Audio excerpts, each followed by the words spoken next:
Welcome to Inside Israel, everyone. I'm Joel Chasnoff coming to you from Ra'anana, outside of Tel Aviv. It is the week of September 29th, 2024. It is the 50th episode of Inside Israel. Thanks for making that happen, because that is largely due to you, as much to you, the listeners, the participants, as it is to me. And tonight's episode is called Hail to Dorothy. And I'll explain that in a moment. Although I have a feeling that some of you might be able to figure out that title. As you know, I'm into cryptic titles, and this one might need an explanation. Before we do that, though, two little pieces of business. First of all, a big thank you to everyone who's contributed to the Inside Israel fundraiser so far. I announced this last week on the podcast and also in the newsletter that Inside Israel is free, and I intend to keep it that way always. These stories are really important, and I don't want to put up paywalls or distinguish between different types of audiences. But of course, there are costs involved. It's about $10,000 a year to produce the podcast. And I'm really pleased to say that I'm about 40% of the way there due to your generosity. So a big thank you to everyone who has given so far. If you'd like to still give and you haven't, or give again, I'll put the link in the chat here. And if you're listening on Apple or Spotify, it's joelchasnoff.com/podcast. There's a little section there where you can donate. And just want to let you know, we have some great guests and programs coming up. Yossi Klein Halevi is doing an interview with me next week. I'll be going to his apartment and talking to him about things he hasn't spoken about on any other podcast. I'm talking to Master Sergeant Jacob. I can't say his last name because he's an active soldier in Gaza, but I talked to him when he was home on leave about what it's actually like to be a soldier in Gaza. We hear the news, the headlines, but what's it like day to day? Where do you sleep? What do you eat? Where do you go to the bathroom? What is day-to-day life like in Gaza for a soldier? We have that interview coming up. Also, Osnat Lautman, who's a cultural trainer, I did an interview with her talking about the cultural differences between Israelis and pretty much everyone else in the world. So really trying to give you the inside scoop on what it means to be Israeli, Israeliness, and the beauty and chaos of this country. And your donations help support that. Related is the second piece of business I want to tell you about. On October 7th, I am conducting a free webinar called A Year in Hebrew Words. As you know, many different venues and organizations will be having different programs on October 7th to commemorate the 1 year anniversary of the massacre. And I really wanted to take a different approach. I wanted to do something that not only is different, just not to be repetitive, but also really fits to you, the audience, and I think what you find meaningful. So I'm going to take 5 Hebrew words that I think really exemplify what Israel and Israelis have gone through over the past year. I'll break them down, look at the shoresh, the root, and explain what these words say about the Jewish community and Israelis more specifically, and also to what is ahead, what is in the Jewish and the Israeli future. I really do believe that words have a lot of power, Hebrew words in particular, and by examining them closely, we get a lot of beautiful life lessons and insights that we don't necessarily get from other languages. So join me on October 7th at 2 o'clock p.m. Eastern Time. What's a little different about this one is we're expecting such a large crowd that you do have to register ahead of time. So instead of just using the link that I sent in the newsletter and showing up with the passcode, you do need to register. So right now in the chat, I'm putting the links to the donation form if you want to contribute to Inside Israel and to the October 7th, A Year in Hebrew Words program. And I'll post this again at the end of the broadcast. And now on to tonight's episode.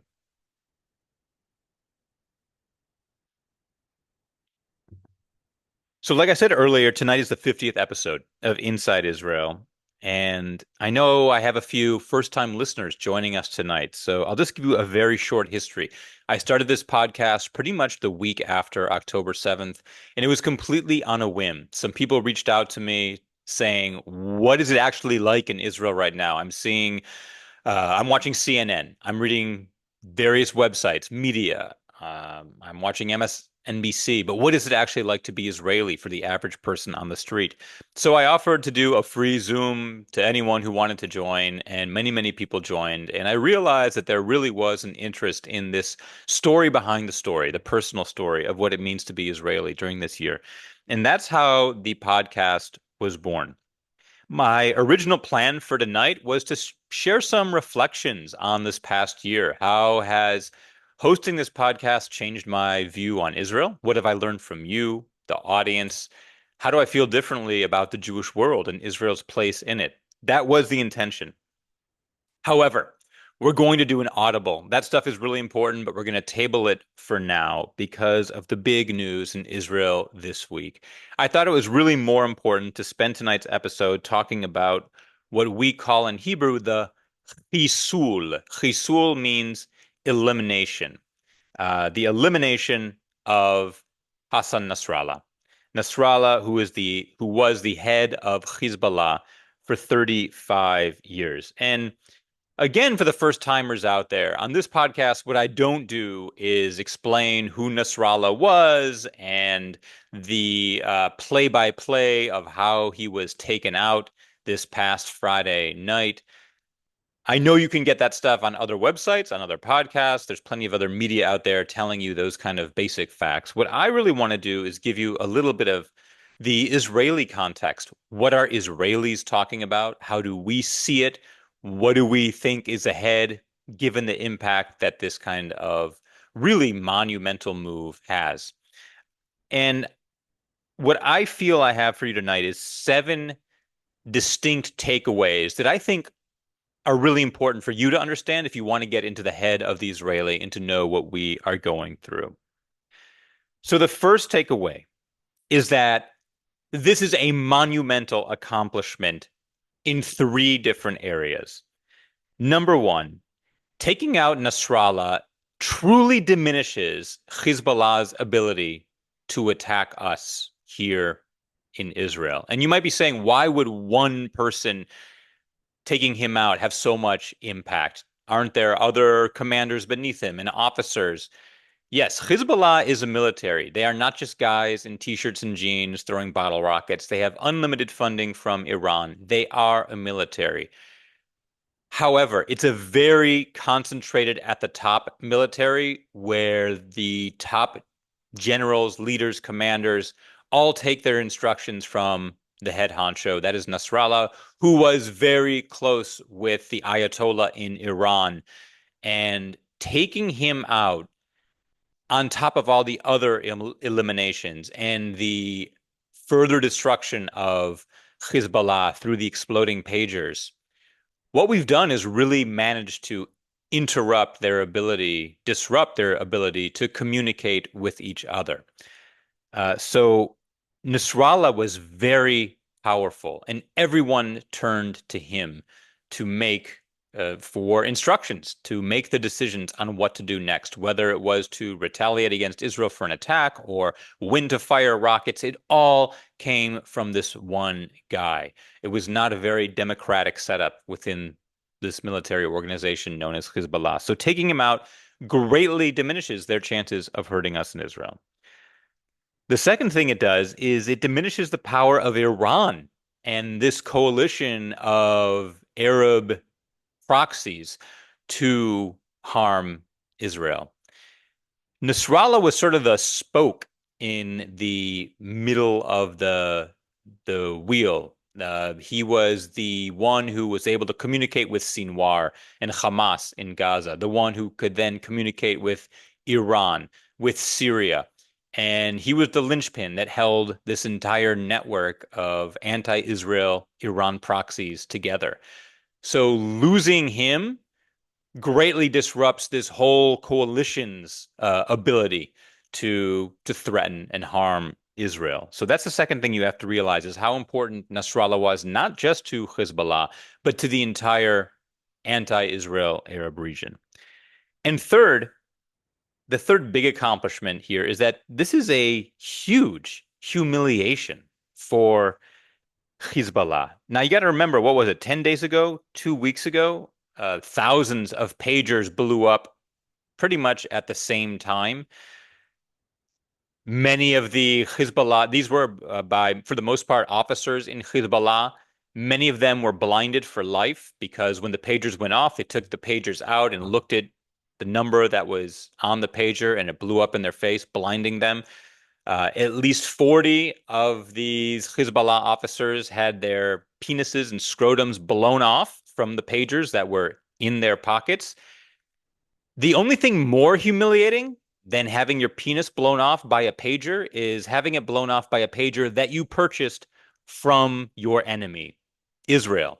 And so already Hezbollah was in this huge state of humiliation, not just where the rest of the world was kind of laughing at them, but the Arab world in particular was laughing at them. They looked like Keystone cops, incapable of carrying out even the simplest of tasks, purchasing pagers. They already did not talk on cell phones because they were aware that Israel could track their cell phone calls and text messages. So they turned to pagers and lo and behold, bought them from an Israeli shell company, and it literally blew up in their face. So then Nasrallah fired a few rockets at Israel and said, "We are victorious."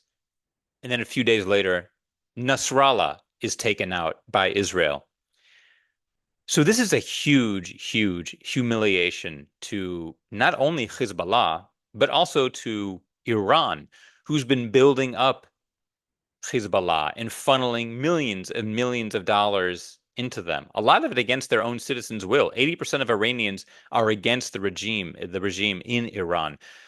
So this makes the regime in Iran look completely foolish when their own economy is falling apart, and here they are funneling all this money into Hezbollah, and Israel takes out their leader and all these officers within the span of about a week. And you got to understand, it wasn't just Nasrallah who's been killed in the past week. It's between 15 and 20 of the highest officers in Hezbollah have been eliminated over the past week or two by Israel. So this is a huge humiliation. So that's my first takeaway for you, is that this is an enormous accomplishment for Israel on these three fronts. The power taken away from Hezbollah to attack Israel, diminishing the power of Iran and their coalition to harm us, and simply the humiliation to them. Number second takeaway is the unity we are seeing in Israel right now for this war against Hezbollah. Even my most progressive of friends, the ones who would say ceasefire with Hamas at any cost to get the hostages back, even they are completely in favor of this action right now against Hezbollah. And it's easy to see why. If we were to have a ceasefire right now, it would simply give Hezbollah a chance to rearm and reorganize and figure out how to attack us next.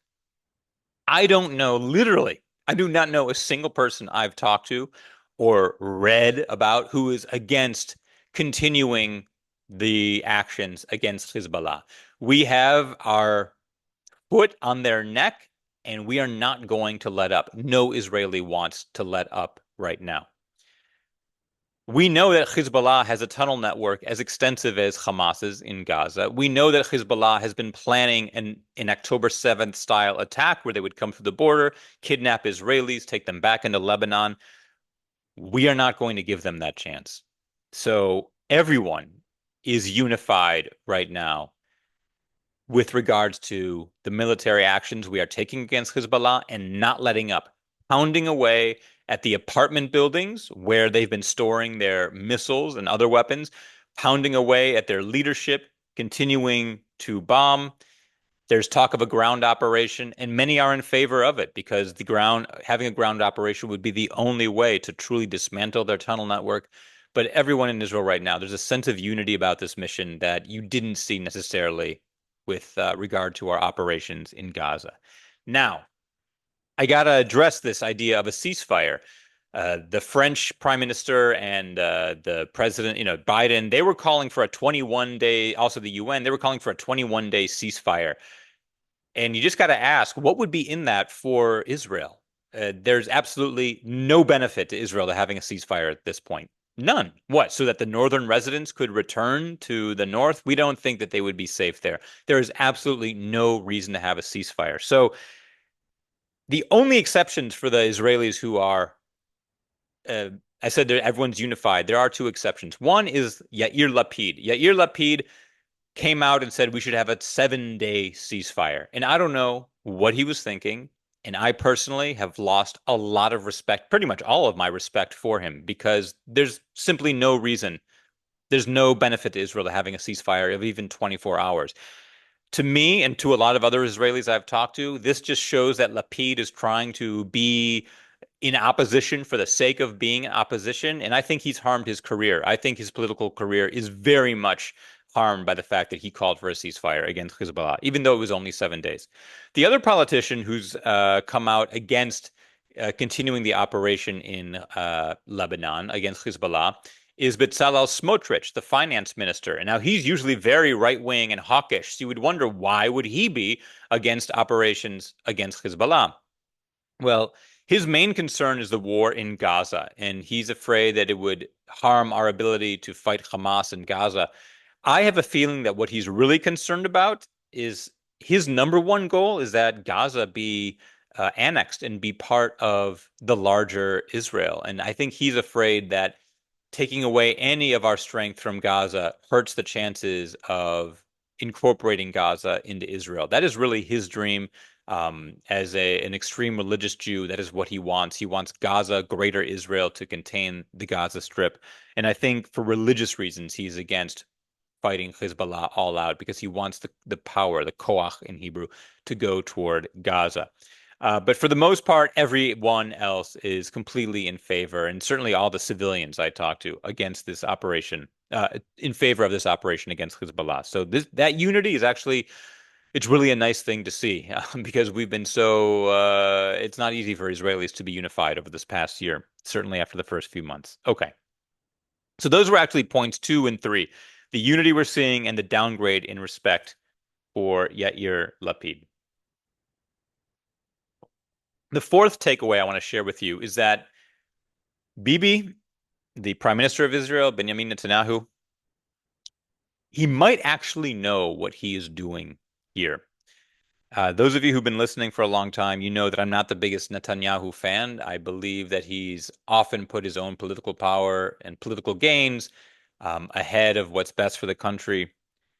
And he's been accused this week of talking out of both sides of his mouth. That on the one hand, he's saying to Biden and Macron in France that he actually favors a ceasefire, and then turn around a few hours later and eliminated Nasrallah, which clearly is not an act of someone who wants a ceasefire. And so you could say, well, he's playing both sides.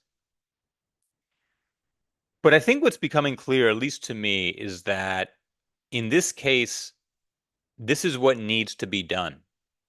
Israel, and we're going to dedicate time to this in a later podcast, but Israel lives in two worlds. On the one hand, we're part of the Western world where we believe that diplomacy works, but we're also in the Middle East. And in the Middle East, strength is what works. Diplomacy comes as a result of strength. And Bibi really, really needs to please both sides. He needs to please the Western world by telling them that he favors a ceasefire, but he also needs to send a signal to all of our enemies in the Middle East that we're not just about discussions and talks and delegations, but we're about power and we are about strength and destroying our enemies.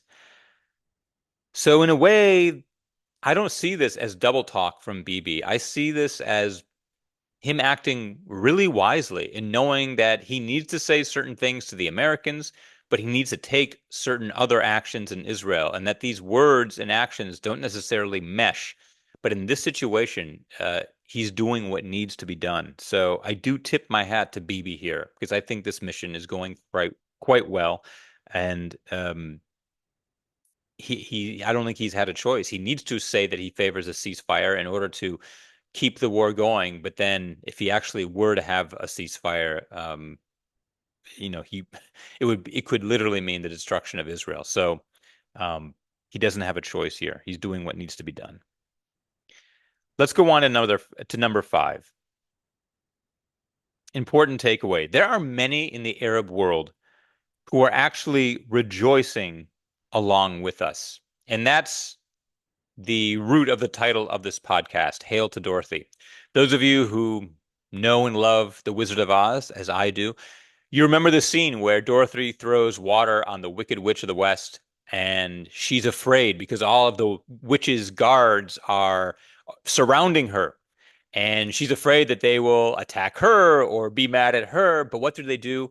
They get down on their knees and they say, Hail to Dorothy, the Wicked Witch is dead. They've been waiting for someone to liberate them from the Wicked Witch. And we're seeing this in the Arab world as well, that the elimination of Nasrallah in Lebanon, the head of Hezbollah, there are Arabs in Syria, in Iran, and in other places throughout the Arab world who, for this is a form of liberation for them.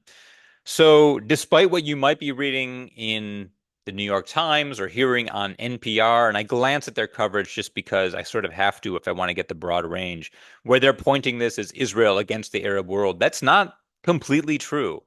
In fact, for those who are rejoicing, there are many more who aren't rejoicing because they're afraid to, but who still are glad that Israel has done this. And believe me, this is a good thing for the Western world as well.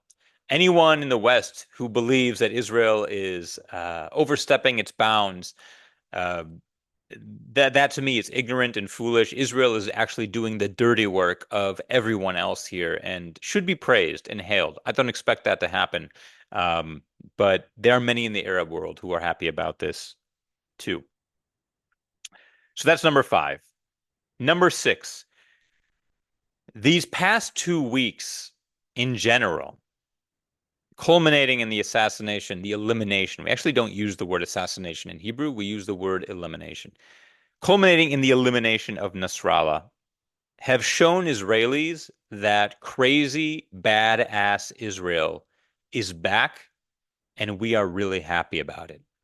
I've talked many times before on Inside Israel about the need for Israel to be a little bit crazy and to pull those wild stunts that we used to pull in our history, whether it's the raid on Entebbe, where we smuggled a black Mercedes into Uganda and drove it through the airport, freeing all the hostages and having only one casualty, the brother of the Prime Minister of Israel, Yoni Netanyahu, or the assassination of the terrorists who pulled off the Munich Olympics massacre in 1972, the way we hunted them down. Israel used to be badass, and you never knew what we were up to, and we were always one step ahead. And over this past year, many Israelis, including myself, sort of bemoan the fact that that badass Israel seemed to be lost. It certainly felt lost on October 7th. And over the past year in Gaza, also, it seems like we were responding more to Hamas than actually doing clever things to take control. Yes, we managed to free a few hostages here and there, but how many did we actually free in daring rescue operations? I don't know. Less than 10, I think, right? The majority who were freed came out through negotiations and a temporary ceasefire. So Israelis were beginning to wonder, where is that cleverness? Where is that Israeliness that we've relied on and that chutzpah we're so proud of? Our former prime minister and the general chief of staff, Ehud Barak, I don't know if you know this story, but he dressed up like a woman as a way to assassinate one of the top PLO terrorists in Beirut in the 80s. Where was that? And finally, we're seeing it again. We're seeing it with the explosions of the pagers, followed by the explosions of radios. We're seeing it with the fact that we have taken out all of Hezbollah's leadership, the top 15 or 20 leaders, and they just appointed a new leader. I guarantee you, he's got a target on his head, and his days are numbered as well. Getting Nasrallah, and it's been revealed that we've known his whereabouts for a long time. It's not like we just figured out his whereabouts on Friday night, Shabbat, and took action, but we've known for a while where he was, and we were tracking him.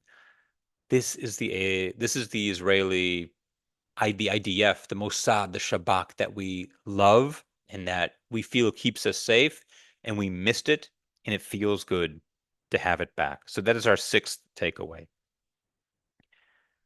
Number seven is that as joyous as we are about how events have unfolded these past 2 weeks in Lebanon, and now in Yemen also, I don't know if you saw the news, but we've been bombing, I think, electrical facilities and other critical infrastructure in Yemen, showing them also that we don't just take this lying down, that you mess with us, you're going to get it in the teeth.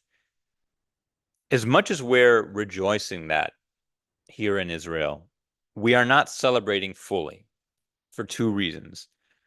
Number one, we are still very aware that there are 97 hostages still in Gaza, probably 60 or less who are alive at this point, but nevertheless, we are aware that they are still there, and there is no such thing as victory until they're home. And any talk of a ceasefire, what Israelis on the street and Israelis in government are saying is that any ceasefire with Hezbollah would necessarily need to include the return of the hostages. There's no way we're letting up on Hezbollah but leaving our hostages in Gaza. The other reason we're not celebrating fully is that a big topic of conversation amongst Israelis is if we're so capable of taking out Nasrallah and of exploding Hezbollah pagers and radios and eliminating their top 15 to 20 leaders within the Hezbollah leadership, what happened on October 7th? How did this same military, government, Mossad, Shabak, how did we allow October 7th to happen? How did we, who've been so clever and so daring and so bold and effective and successful over the past 2 weeks, how did we let 6,000 Hamas terrorists enter Israel and do what they did and do what they did while we really did nothing for 8, 12, sometimes 24 hours? What happened to us? How did we not manage to stop that? Not that we have answers, but it's not lost on us that this same military who's doing such great things in Lebanon completely failed leading up to October 7th and on October 7th itself. So those are 7 takeaways that I hope give you some context into what Israelis are thinking about and how we are feeling right now. I'm now going to go on to your questions, but first we're going to take a short break.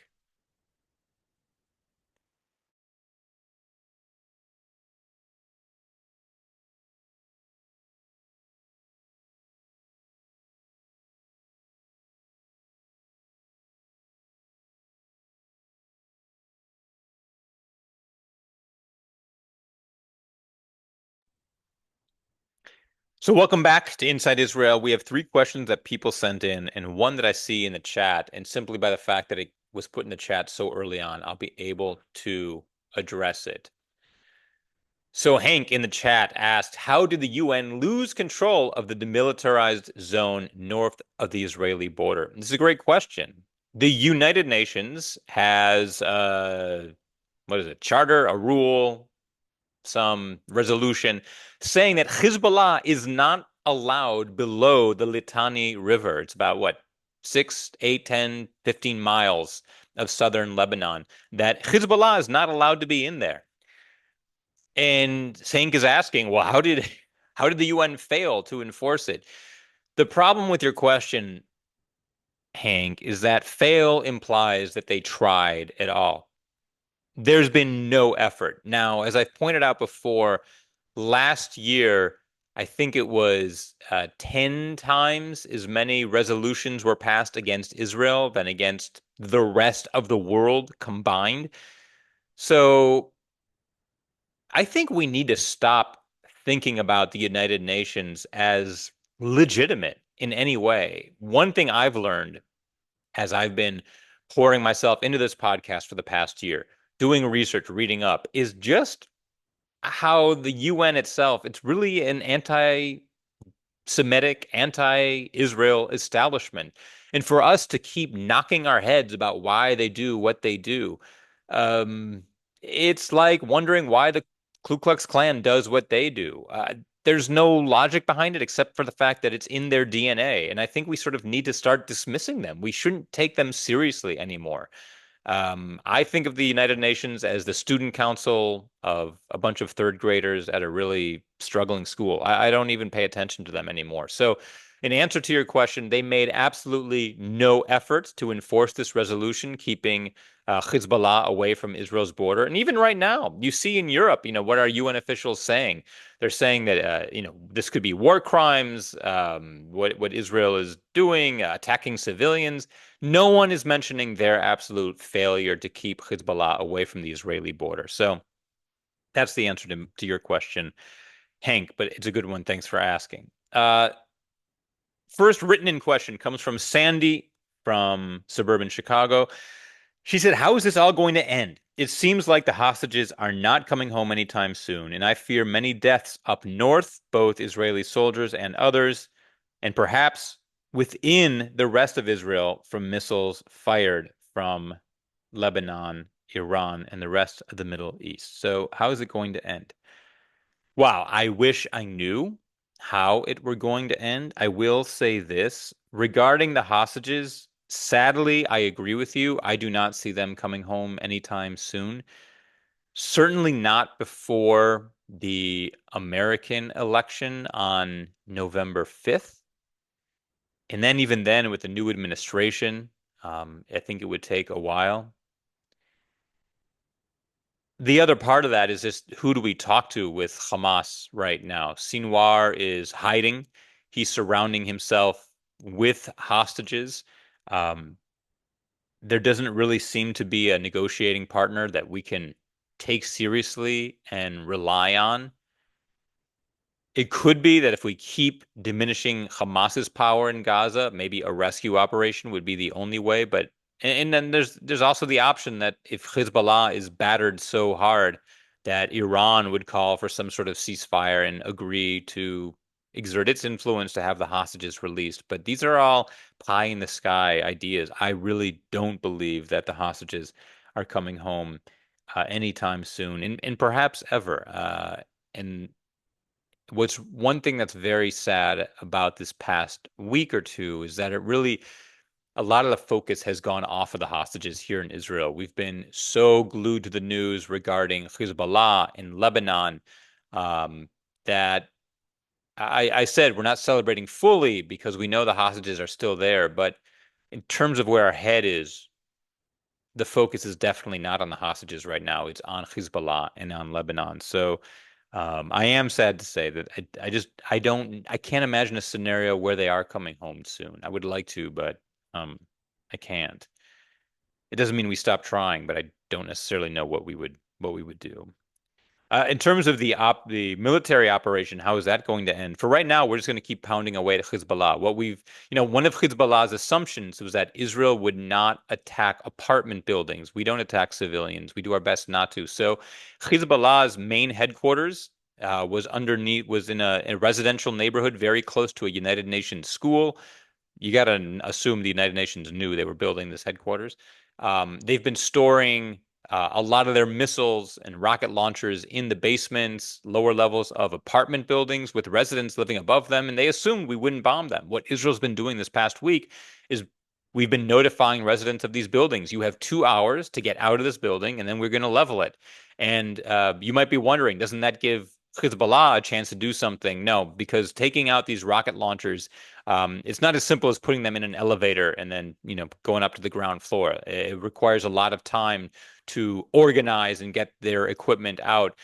So what I've heard is that we've destroyed half of Hamas's capability in terms of rockets and missiles.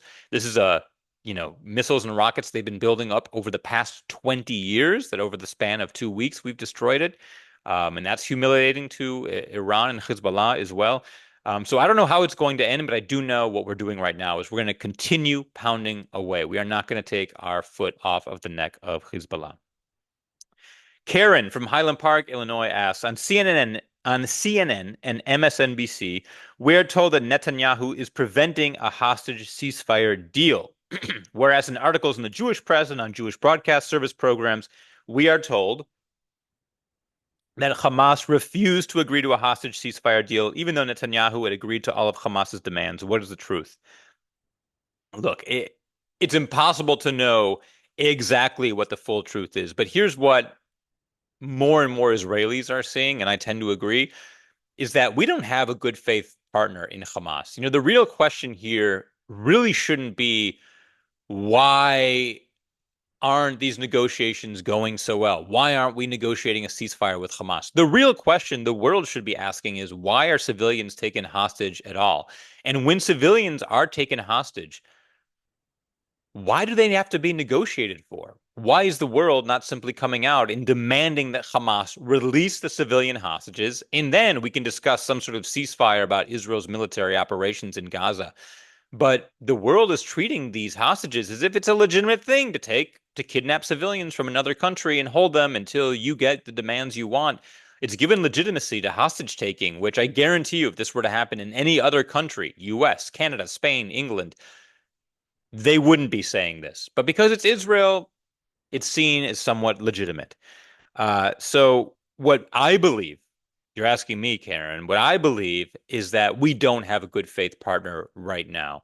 I do believe that at times we might have had deals that had we agreed to everything Hamas wanted, perhaps we could have had the hostages out.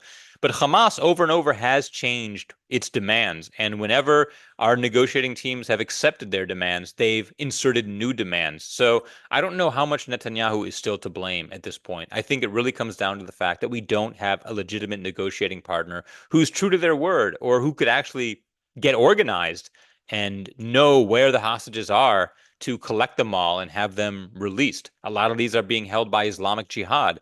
Many of the hostages are living with private families, just as booty, as souvenirs. They were taken on October 7th. So who do we talk to? I think Hamas has enjoyed bringing us to the table, having us beg, upping the ante, and then walking away. I don't know how serious Hamas ever was to have a ceasefire. So look, I just don't know. But at this point, most of us are blaming Hamas. But I'm also not surprised that the rest of the world and the media would be blaming Israel. Last question from Harold. The United States was praised for taking out Osama bin Laden. What kind of reaction will Israel get for eliminating Nasrallah? Now, what kind of praise should they get or will they get? Israel, like I said before, we're doing the dirty work for the rest of the world. We're taking out one of the most dangerous terrorists on the planet. That's who we took out. The world should be thanking us. We're getting, a little bit of praise here and there from Biden, from Harris, but not the kind of thank you that we deserve. And I think civilians in these other societies, be it the US, Canada, other Western countries, I think they're spoiled. I think they live in a world where they're not threatened. They don't have an enemy living on their border. They don't know what it means to send their children to the military because someone else can do the fighting for them. So it's easy to sit back and accuse Israel of harming civilians. If they were under threat, they would be thanking Israel. But because they're not, they have the luxury of armchair criticizing Israel. So, Harold, in answer to your question, we're not going to get the kind of praise that we deserve. Doesn't mean we're going to stop because we can't. But you're right. U.S. is praised for taking out Osama bin Laden, and no one talked about civilian casualties then. But when it comes to Israel, they do. It's a different standard. I want to thank you for joining me tonight. This wasn't the episode I planned for the 50th, but because of everything going on, nevertheless, it is the one that we did. I am now going to share once again that information that I put earlier. If you'd like to make a donation to Inside Israel, you can do it at joelchasnoff.com/podcast or use the link right here in the chat. If you want to join us on October 7th at 2 in the afternoon Eastern Time for the special webinar, A Year in Hebrew Words, where we look back on this past year through 5 Hebrew words. You do need to register, so please use this link right here. You can either click A Year in Hebrew Words with Joel Chasnoff or just click the long HTTP Zoom link there. But you'll put in your name and your email, and then you'll get the Zoom link a day or two before for the actual program itself. I really do encourage you to come to that because it will be different from any other type of October 7th programming that you will be attending that day. Keep your questions coming in. Your questions really are vital to keeping the podcast exciting and fresh for you. I will see you next week. That is going to be, oh, I didn't figure out the date. So like the 5th of October, something like that. Whatever next, I think it's next the 6th. So next Sunday, the 6th of October at 5 p.m. Eastern Time, I'll see you back here for the next episode of Inside Israel. If you know someone who would like this, please share the info about Inside Israel with them.